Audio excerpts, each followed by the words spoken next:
E nós estamos recapitulando, porque semana passada foi aniversário dos jovens, não teve estudo. Então nós vamos tentar agora relembrar alguma coisa, bem rápido, tá? Porque eu fico um pouco de olho no relógio, mas só um pouco. A gente vai tentar recapitular o que vimos semana repassada e hoje um pouco de sequência. Hoje, bem verdade, que nós logo vamos ter alguns slides. Hoje nós temos uma parte um pouco mais prática dentro do que nós já estamos vendo. Igreja, esse tempo de Moisés no deserto de Midian,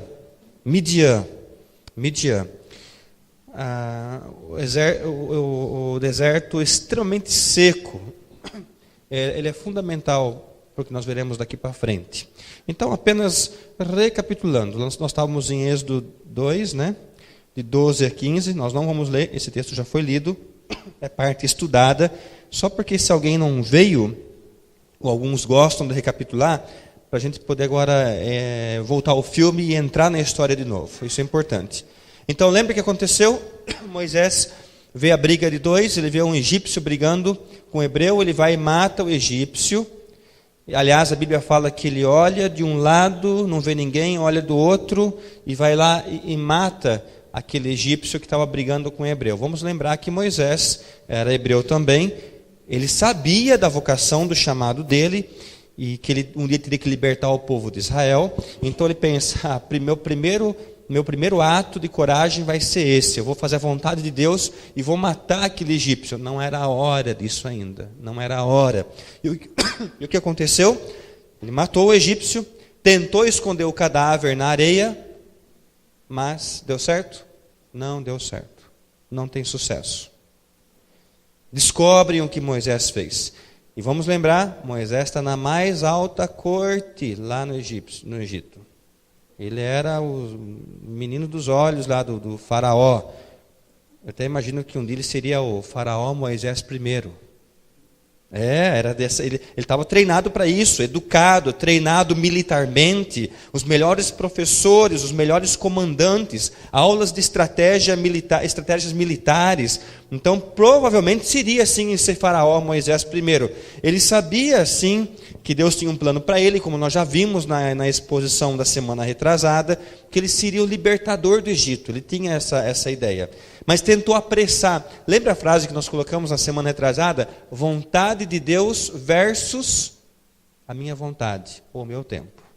E uma das lições que ficou para nós aquele domingo foi que a vontade de Deus tem que se encaixar no tempo que é dele, e não eu tentar apressar as coisas. Talvez foi uma das lições principais. E uma outra lição, uma das lições da semana retrasada, qual foi? Tudo que é conquistado em nossa vida, habilidades, a reputação, convivência social, pode ser derrubado por nossos passos rápidos e sem aprovação de Deus. Igreja, eu e você, numa linguagem figurada, tá? Eu e você podemos também matar um egípcio. Eu e você também podemos esconder na areia. E só nos resta correr para onde? Para o deserto de Midian. Sim. Só nos resta correr para o deserto de Midian. Primeiro slide, por favor, Ângela. Está no livro do Charles Swindoll, tá? Vamos jogar luz sobre o que nós vamos ver hoje. Vivendo numa cultura orientada para o produto, isso é um americano dizendo, mas é exatamente o nosso país. Vivendo numa cultura orientada para o produto, gostamos de embrulhar também a nossa fé. Preferimos vender uma versão elegante da salvação, uma bela embalagem que inclui felicidade e paz aqui e agora, e o céu num futuro próximo. Embora não haja nada de errado com as boas técnicas de marketing ou ensinar princípios de sucesso autêntico, há algo de errado se omitirmos o processo que deve incluir, inevitavelmente, períodos do quê? De derrota e de fracasso. Dá para entender, né? Temos o plano da salvação, o evangelho, e alguns grupos fazem isso muito bem, colocam num belo embrulho e saem oferecendo para as pessoas. Mas há um perigo, diz o Charles Swindoll.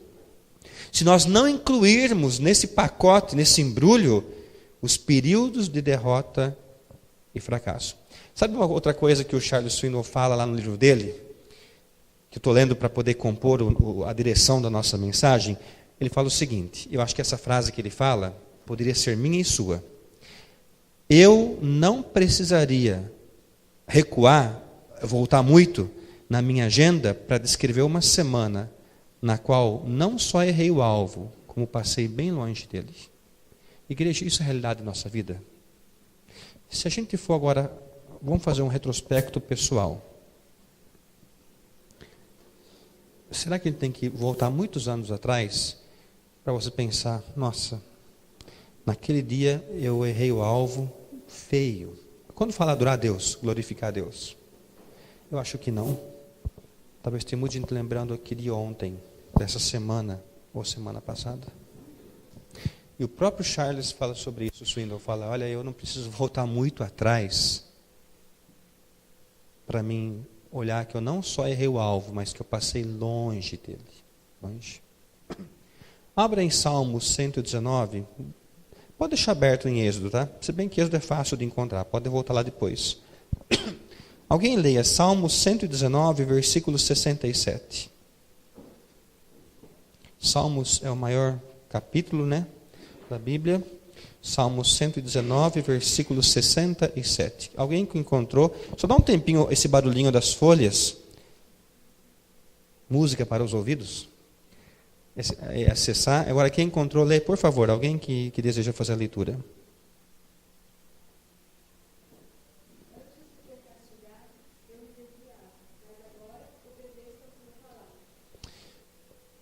Tranquilo, olha que versículo interessante. Antes de ser castigado, andava errado, mas agora guardo a tua palavra. Nesse mesmo salmo, alguém vai ler agora o versículo 71 e 72.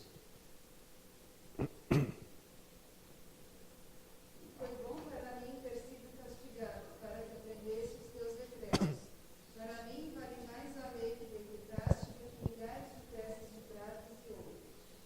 Isso mesmo, foi bom para mim, a versão que eu tenho é, foi bom ter passado pela aflição, para que aprendesse os teus decretos. Alguém tem em mãos a Bíblia viva?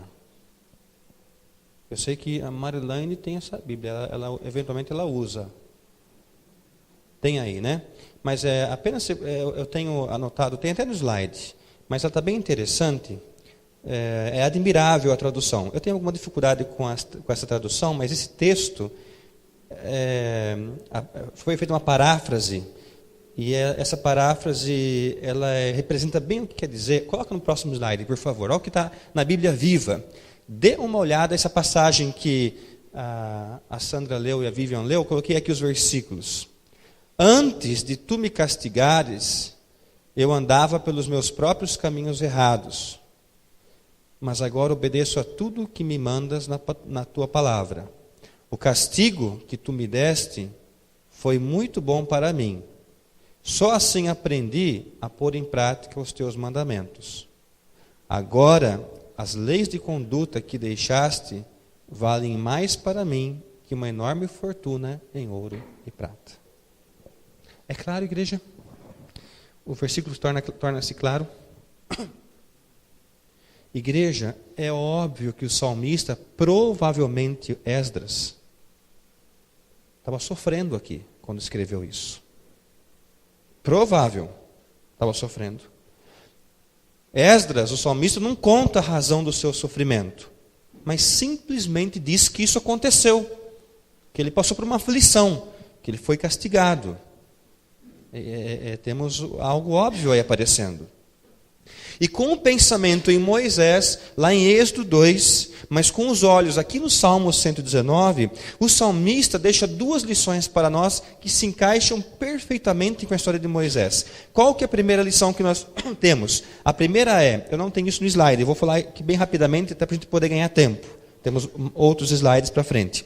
Primeira lição, aqui dentro do Salmo 119, olhando para Moisés, é a seguinte: experimentar o fracasso, ele propicia, ele me convida a uma vida de obediência. Conseguimos enxergar isso lá? Conseguimos.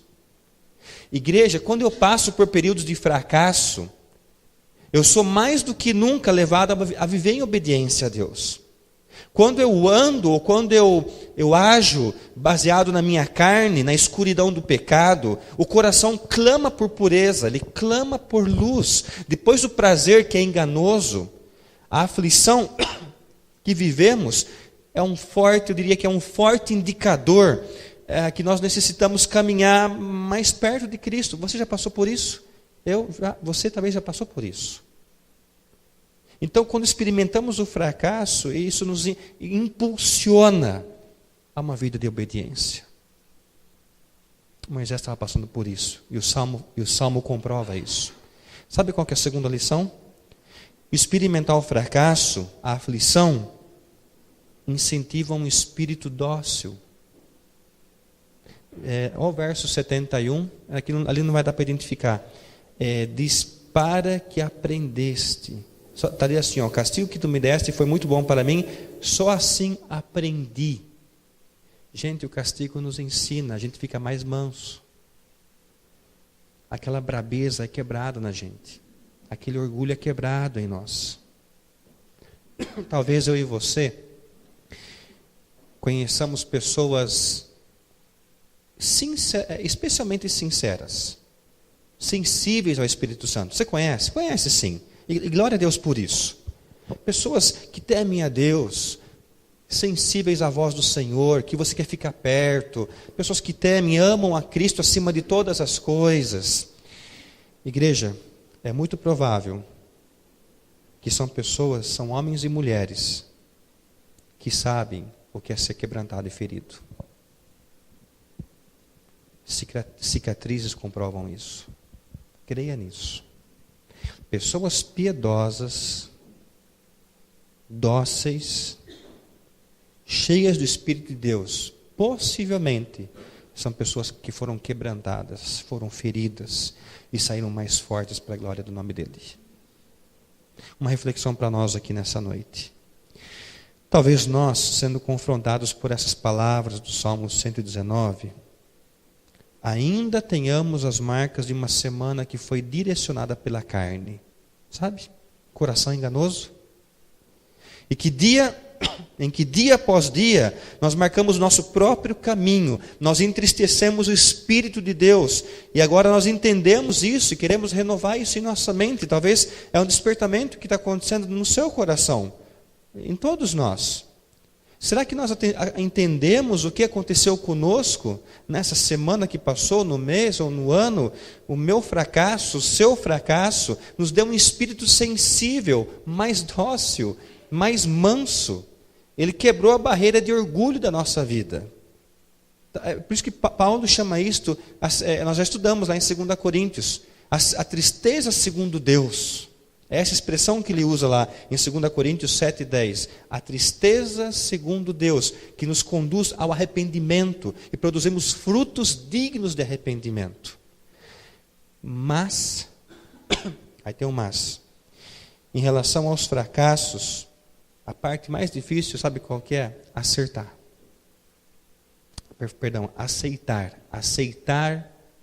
os fracassos.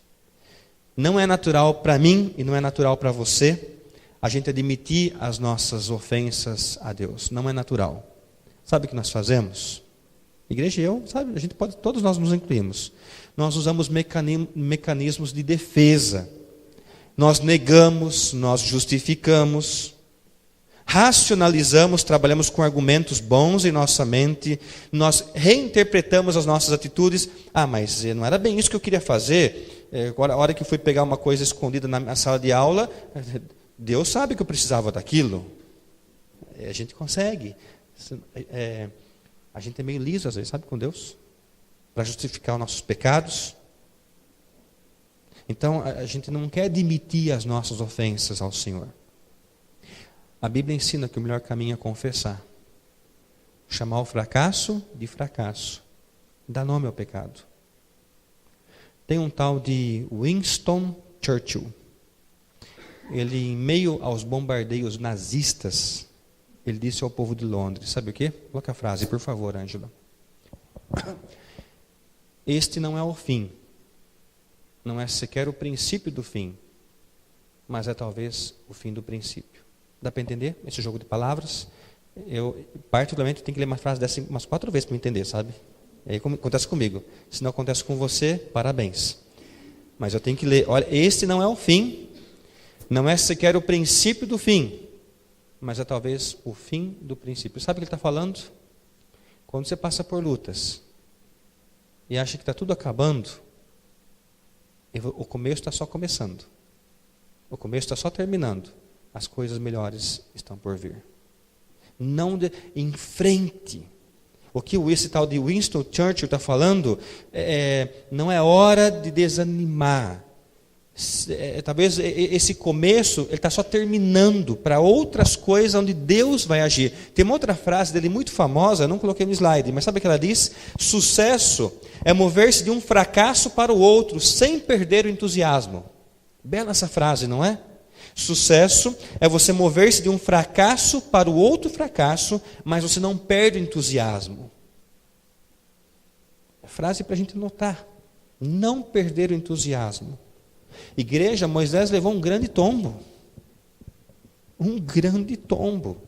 E quando nós voltamos para o relato bíblico, é nítido que ele é uma alma triste, magoada, abatida, sentado junto a um poço, numa areia extremamente quente, pedregulhos. O deserto ali era terrível. Dizem que tirar uma foto não sai para Marte para tirar fotografia. Vai no exército de Midian e tirar foto. É a mesma coisa. É caótica a situação. Em questão de dias, Moisés saiu do topo da pirâmide, no meio do faraó, da melhor comida, dos melhores professores. Ele desceu à condição de um fugitivo sujo e sem dinheiro. Conseguimos internalizar isso? Vislumbrar, fazer um filme na nossa mente? Moisés está desnorteado, ele está cansado, Moisés está exausto. O que Moisés pensou sentado junto ao poço? O Charles Swindoll, no livro dele, dentro dos relatos bíblicos, ele sugere 3 lições que Moisés deve ter aprendido e que são úteis para nós hoje. Primeira lição, junto ao poço. Os fins espirituais jamais são alcançados por meios carnais. Lembra?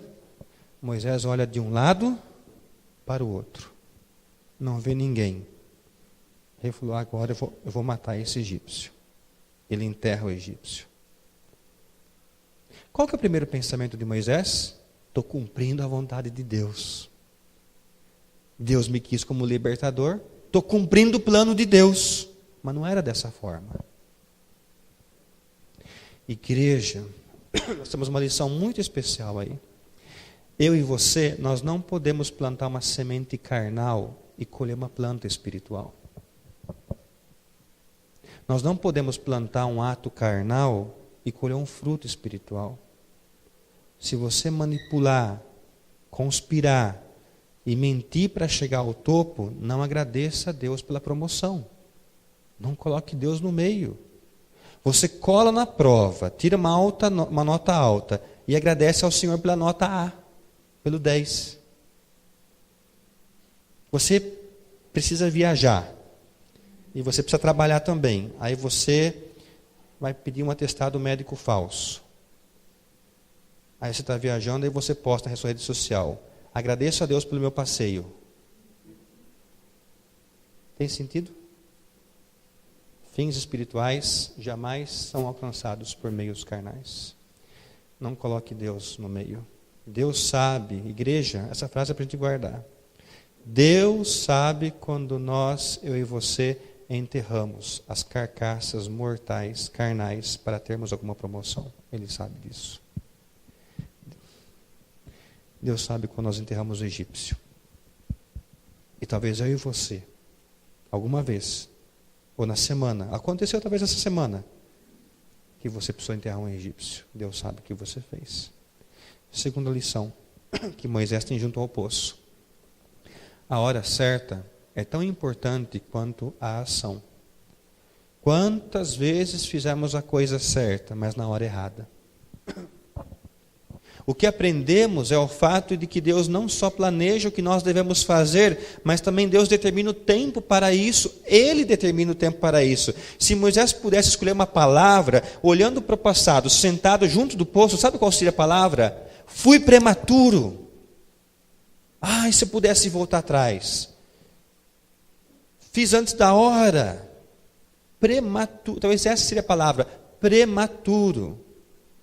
E uma frase para a gente pensar, igreja. Quando Deus faz parte do plano, o plano flui livremente. Quando é a carne, é nosso, ele é forçado. Ele é forçado. E um detalhe, igreja, não é que Deus é lento.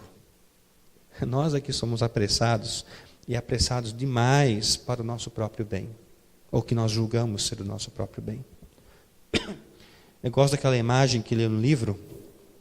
Vocês já viram aquela imagem? Lá, eu lembro no sítio que acontecia isso com a gente. Nós, numa época lá no sítio, tivemos um cachorro fila. Fila é grande, parece um bezerro, era grande. Aliás, chamava-se Fiel. Nem sei porque foi dado o nome do cachorro, mas enfim, chamava-se Fiel. E ele ficava preso. E quando a gente ia andar com ele, e bem fraquinho, o cachorro que sempre está preso, e você vai andar com ele, ele fica desnorteado. Ele te arrasta, não é verdade?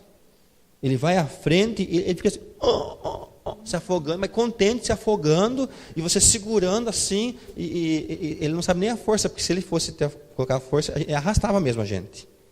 Então a gente levava para passear lá, e ficava... Quem já passou por isso com o cachorro? Bastante gente, sabe o que eu estou falando, né? E você sabe que você fica lá trançando as pernas, e com o corpo inclinado para você, pela gravidade, né? Tentando segurar. Essa imagem desse cachorro que está querendo passear, que não está acostumado com a coleira, ou pelo menos solto daquela forma, né? Ele fica angustiado, praticamente arrastando o dono. Igreja, tantas vezes nós somos assim. Nós queremos passar à frente de Deus. Talvez Moisés se assemelhou a essa ilustração. Talvez eu e você. Nós queremos passar à frente de Deus puxando, criando dificuldades. Talvez Deus está passeando conosco, nós não estamos nem aproveitando o passeio. E Deus está falando, devagar, calma, vamos aproveitar o passeio juntos? Mas não, a gente está lá, preciso agarrar, preciso...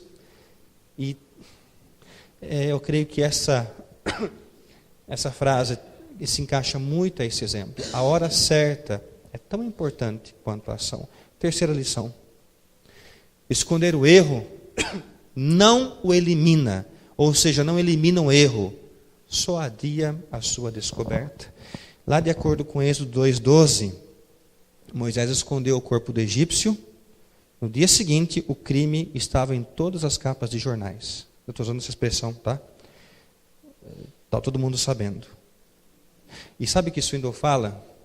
Que o músculo mais adâmico, sabe o que é adâmico? Vem de Adão. O músculo mais adâmico em nós é o músculo do esconder. Eu achei fantástica essa colocação dele no livro.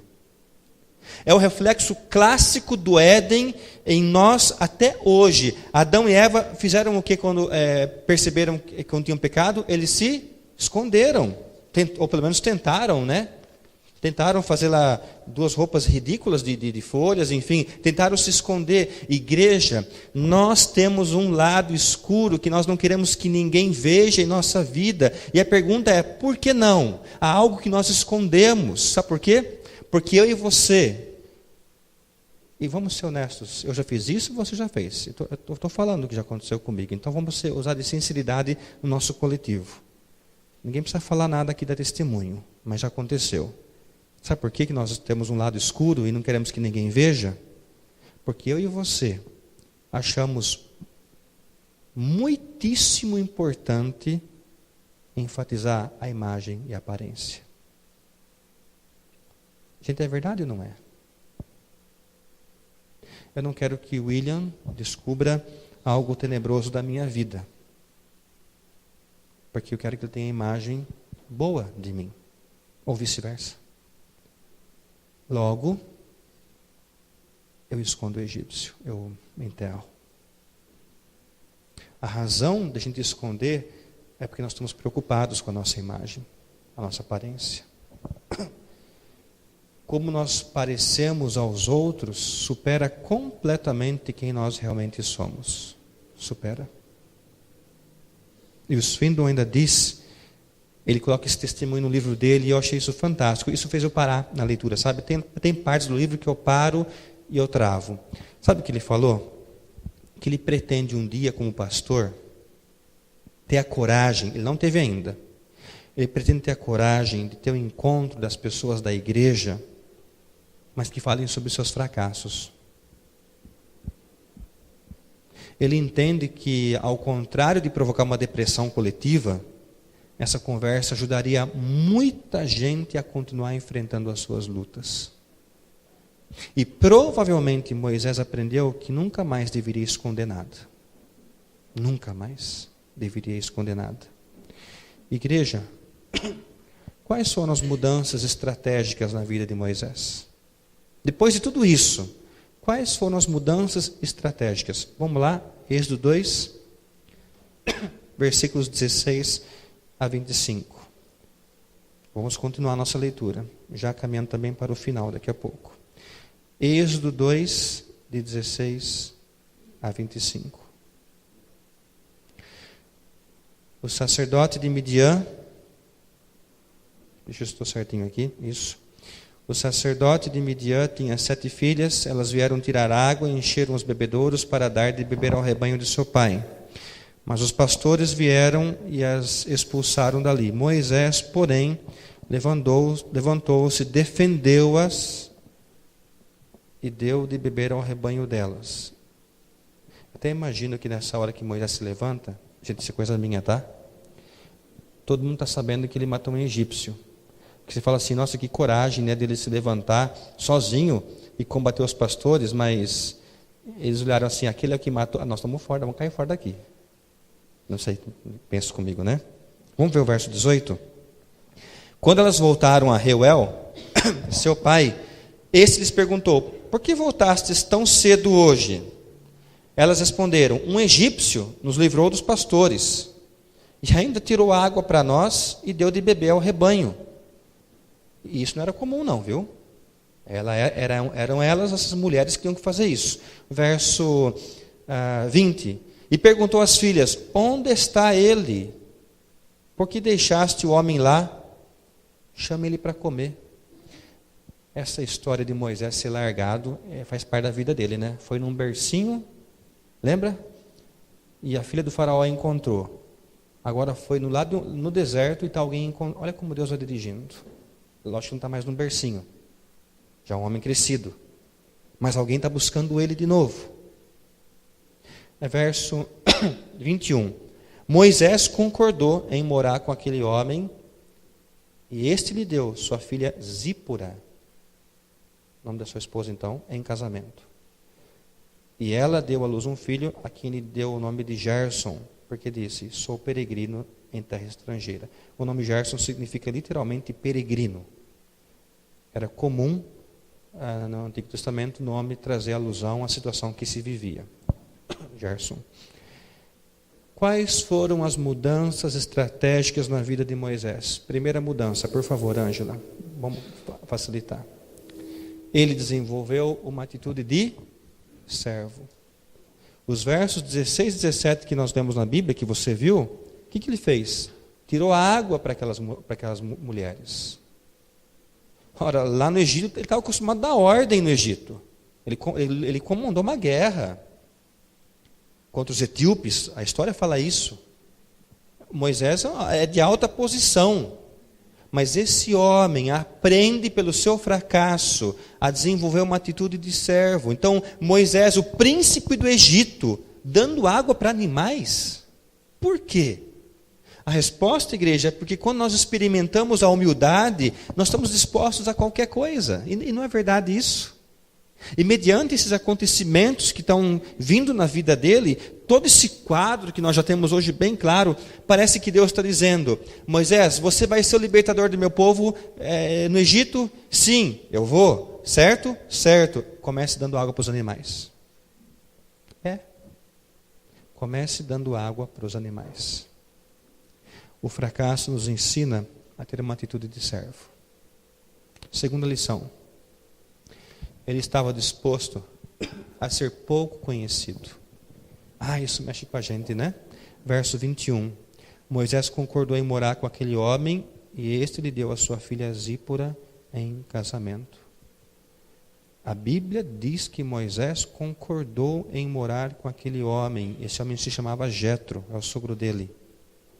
Ele nunca tinha visto esse homem, criador de ovelhas, gente simples, morando nos arredores de um lugar onde poucas pessoas moravam, onde ninguém pensava morar. Talvez a gente pense nessa noite, eu vou morar em algum lugar, mas não num deserto.